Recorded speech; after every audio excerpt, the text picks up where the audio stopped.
Hey babe, where are you right now? Oh, hey babe. I'm at work, as usual. Why do you ask? Just making sure. It's funny.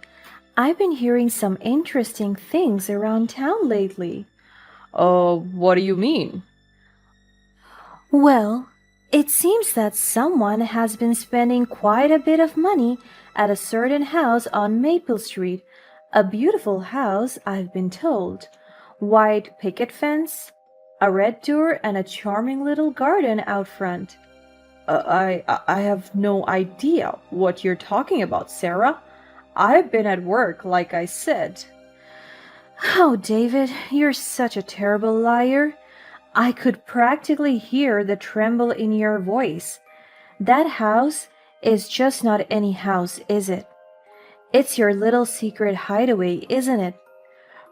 Babe, I swear, I haven't been to any house on Maple Street or anywhere else. Funny, because I have quite a detailed description of that house. The one with the wraparound porch and a balcony overlooking the backyard.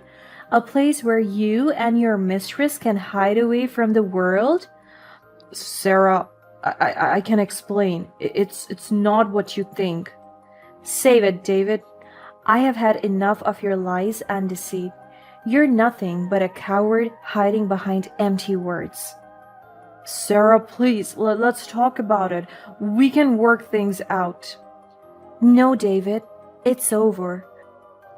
I deserve better than a spineless man who sneaks around behind my back. The divorce papers are on their way. Wait, Goodbye. My name is Sarah, a 32-year-old woman living in a bustling city. I have built a successful career as a marketing executive, and I was well known in the industry for my innovative ideas and dedication. Alongside my busy professional life, I shared a loving home with my husband David, who was a charming and supportive architect. We had been married for 5 years, and throughout our relationship, we had always been each other's biggest cheerleaders. Despite the demands of our careers, we prioritized our relationship and nurtured a strong bond. We believed in open communication and trust, which formed the foundation of our love. I really thought that I would stay with David for the rest of my life.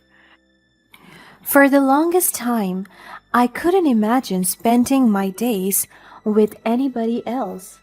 However, life always has a way of testing even the strongest connections, and one day everything changed.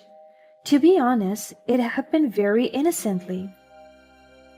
I was using David's laptop because mine had previously broken down. I stumbled upon an open email that left me shocked and bewildered. The email was sent from a very familiar address, and as I clicked on it, I immediately remembered whose it was. It revealed that David had been working on a project with his ex-girlfriend Samantha, a renowned interior designer. My heart sank as I read the affectionate nature of their conversations, and I couldn't help but question if David still had feelings for Samantha. These emails had been sent out for months. Filled with insecurity and doubts, I confronted David about the email. I was emotional. I straight up asked him if he was seeing Samantha behind my back. He immediately became defensive, insisting that it was just a professional collaboration and that I was overreacting. His words were hurtful. you're overreacting. It's just for work. Why didn't you think of telling me about it then? We talk about everything. What? So I can't even have some privacy now? That's terrible, Sarah. No, that's not what I meant at all. How could you even say that? Just stop it, Sarah. You're being unbearable. At that point, I stopped talking. I was on the verge of crying. David had never talked to me like that before, and deep down, I knew that I had struck a nerve. I was scared to find out the true reason why. Noticing my silence, David softened his voice again. It was as if he knew I would react that way. He urged me to trust him and assured me that there was nothing more to it. That strangely comforted me a lot, so I did tell him that I would let it go. But deep down, I couldn't shake off the doubts that gnawed at me. Something felt off, and I knew I had to address it. Determined to protect our relationship, I decided to give David the benefit of the doubt. The next few weeks were really difficult for me as I tried to navigate our relationship. Some nights I couldn't even sleep, thinking about how David might be seeing Samantha behind my back. I was getting more and more paranoid, and I couldn't help myself. I was struggling, and in hindsight, it felt like part of me already knew what was going to happen but couldn't accept it. We even went to couples therapy together, hoping to rebuild the trust that had been shaken. In those sessions, we learned more about effective communication techniques and ways to heal emotional wounds. To be honest, it was frustrating to me, to say the least. I had always thought we had made that clear with each other, and yet David still managed to mess it up. But at least he still acknowledged his mistake and vowed to be more attentive to my needs. He expressed regret for not telling me about Samantha's project earlier, and he assured me that he would be more transparent in the future. Once again, he said that there was nothing romantic going on between them. It was merely for work. As we worked on rebuilding our relationship, things started to improve. David made genuine efforts to be more transparent and attentive to my concerns. He would plan romantic nights out with me and get me small gifts that reminded him of me. I was really hoping that our marriage would heal completely. Our bond grew stronger, and I began to believe that it was just me being overdramatic. After all. Encouraged by our progress, I decided to surprise David one morning by visiting his office with his favorite coffee, hoping to show him my love and support. However, the surprise visit would turn out to change my life and marriage forever. As I approached David's workplace, my heart skipped a beat when I noticed Samantha sitting at a nearby coffee shop. Fear and jealousy rushed back. Fueled by memories of their past together, unsure of what to do, I parked my car and decided to wait, hoping to catch a glimpse of David's interaction with Samantha. I thought to myself that they might just be meeting each other to discuss work. I waited and waited in extreme anxiety. In my gut, I knew that something terrible was going to happen. Minutes turned into an hour, and finally David arrived, accompanied by his realtor.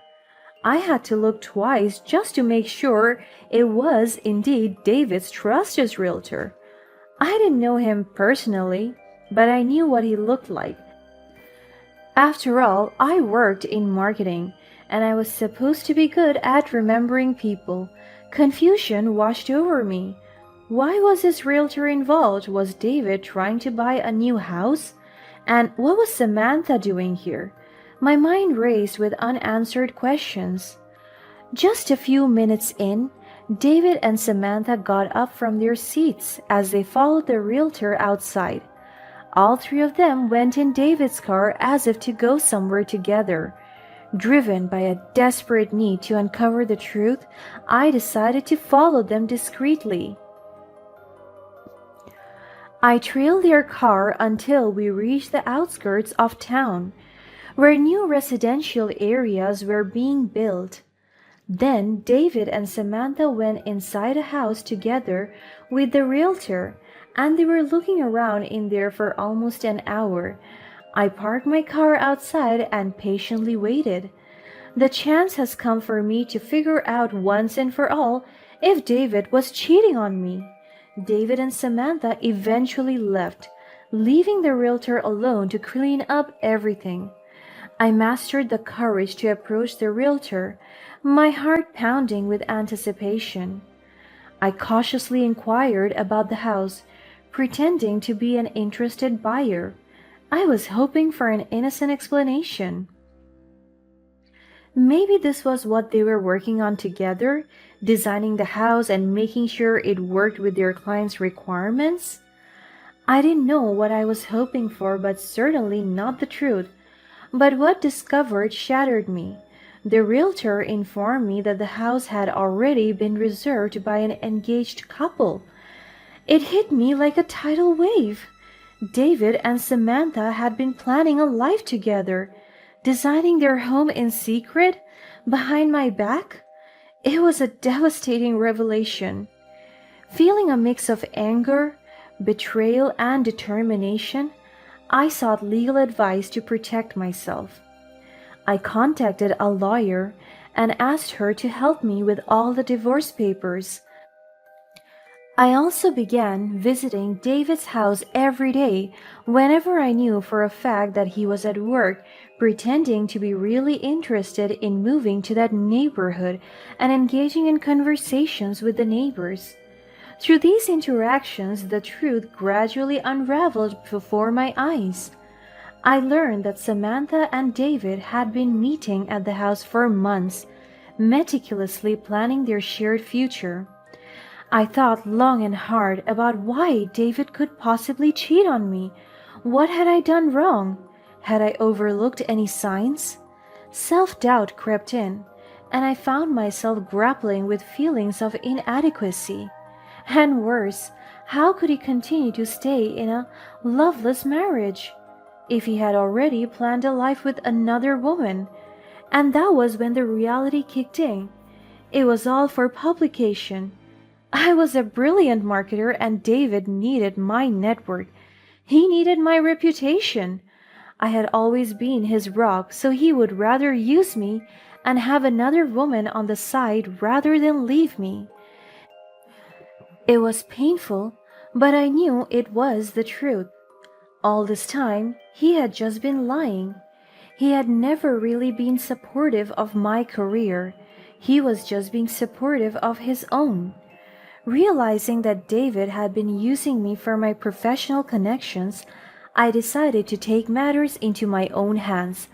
I had a meticulous plan in mind, but first, I had to get back at David.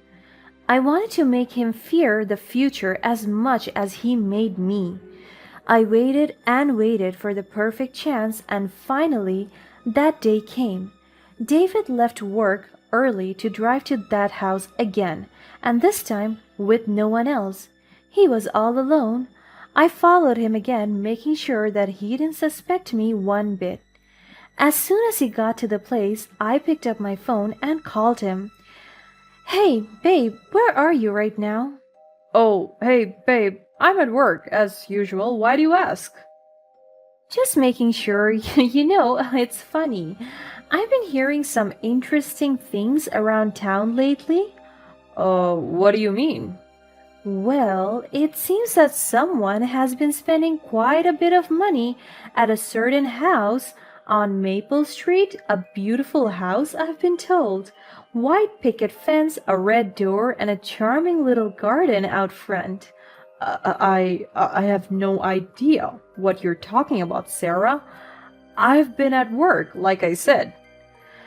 "Oh, David, you're such a terrible liar. I could practically hear the tremble in your voice. That house? It's not just any house, is it? It's your little secret hideaway, isn't it?" Babe, I swear, I haven't been to any house on Maple Street or anywhere else. Funny, because I have quite a detailed description of that house.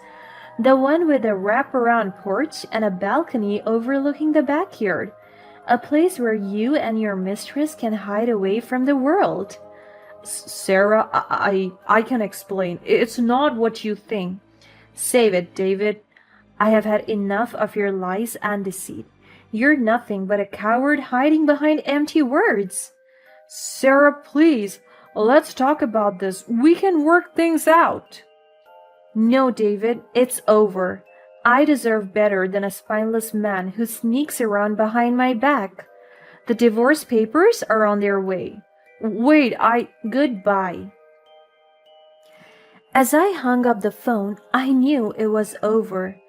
I drove past him, slowing down right in front of his face.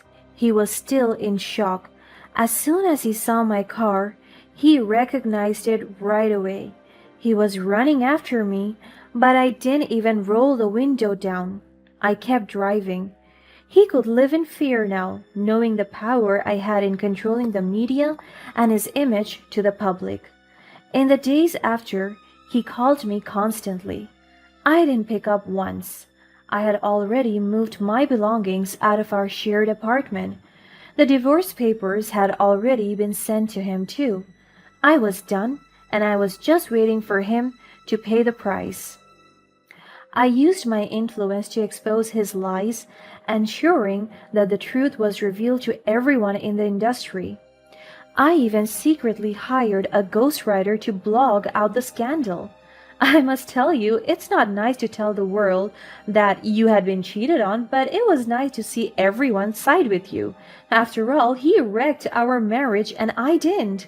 I was being the best wife I could be to him, but none of that mattered, so why should I care now? The scandal that followed was immense, resulting in both David and Samantha losing their jobs due to the overwhelming public backlash. The internet rallied behind me, providing support and validations for my actions. After everything had settled, I focused on rebuilding my life and rediscovering joy in the things that truly mattered. I channeled my energy into nurturing genuine relationships and exploring new passions like painting, hiking, and best of all, traveling. As I embraced the healing process, I reconnected with so many of my friends and families who stood by my side throughout the ordeal. I also poured my energy into my work as a marketing executive. I became even more dedicated, pushing boundaries and unleashing my innovative ideas. My dedication and hard work paid off as my professional reputation grew, and I became known as a star in my field. In the end, I found happiness in the freedom to be myself, unbothered by the weight of a loveless marriage. Life has thrown its challenges my way, but I emerged so much better, happier, and healthier. I cannot be more grateful for this journey.